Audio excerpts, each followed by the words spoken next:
بسم اللہ الرحمن الرحیم۔ میرے دینی بھائیوں، اس وقت ہمیں کام کیسے کرنا ہے، اس میں پہلی بات یہ ہے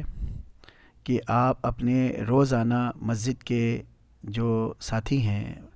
جو ہماری مسجد وار جماعت ہے،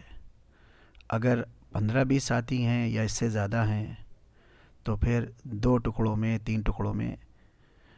اور اگر 5 سے 10 کے درمیان ساتھی ہیں تو کسی ایک جگہ پر، کسی کے گھر میں، کسی کے مکان میں، اور کوئی کمرہ ایسا ہو کہ آسانی کے ساتھ اس میں کوئی پردے کے مسائل اور دوسری دشواریاں نہ کھڑی ہوتی ہوں، کیونکہ روزانہ کام ہونا ہے۔ مشورے کے لیے، جمع ہونے کے لیے آپ جلدی سے طے کریں، جلدی سے طے کریں اس کو،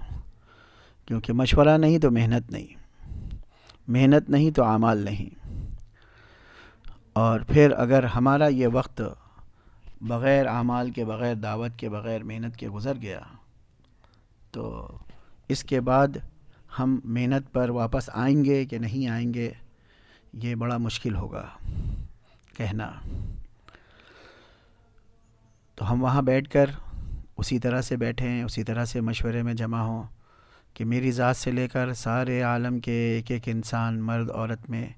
وہ دین جو حضرت محمد صلی اللہ علیہ وسلم لے کر آئے تھے کیسے زندہ ہو جائے۔ یہ ہمارا کام ہے، یہ ہمارا مشورہ ہے۔ اچھی بات یہ ہے کہ یہ مشورے کا وقت نماز کے علاوہ ہو، کیونکہ اگر آپ نے جس گھر میں جمع ہونا سوچا ہے وہاں نماز بھی ہوتی ہوگی۔ اب نماز میں ہی فرض کیجئے 15-20 منٹ، آدھا گھنٹہ لگا، پھر آپ اس گھر میں مشورے کے نام پہ جمع ہو گئے، وہ بیٹھ گئے، تو اس گھر کے لوگوں کو، خاص طور پہ ان کی مستورات کو، ان کے گھریلو کام کاج میں دشواری ہوگی۔ اس لیے ان کی آسانی کے لیے یہی بہتر ہے کہ آپ کے جمع ہونے کا وقت نماز کے علاوہ ہو۔ آپ اب تک عادی تھے کہ ہم نماز کے بعد جمع ہوا کرتے تھے، کسی ایک نماز کے بعد مسجد کے اندر۔ اب یہاں یہ ترتیب نہیں چلے گی، اب یہاں یہ ترتیب چلے گی۔ اور آج کل تو آپ کے پاس کوئی کام ہی نہیں ہے، نہ کہیں جانا ہے نہ کہیں آنا ہے، اس لیے اس کا اہتمام ہو۔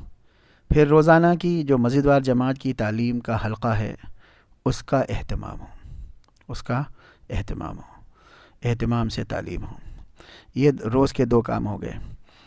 روز کا جو تیسرا کام ہے، جس کو ہم محنت کہتے ہیں، انفرادی ملاقات کہتے ہیں، کلمے کی محنت کہتے ہیں، اور انفرادی دعوت کہتے ہیں، اور جس کو ہم مسجد کی محنت کہا کرتے تھے، مسجد کی محنت کہتے ہیں، اس اعتبار سے آج یہ شکل آپ کو اختیار کرنی ہے کہ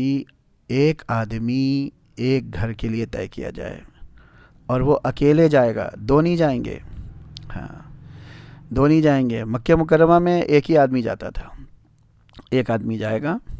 اور وہ ایک اس گھر میں جس کو دیا گیا ہے اس گھر میں داخل ہوگا، سلام دعا کر کے خیریت پوچھے گا، اجازت لے گا اور سلام دعا کرے گا۔ پھر اس کے بعد جو ہے ان کے سامنے ملاقات کی ایک شکل یہ ہے کہ آپ وہاں کہیں ان گھر کے مردوں سے کہ بھائی یہ مصیبت کی گھڑی ہے، پریشانی کی گھڑی ہے، آئیے اللہ کے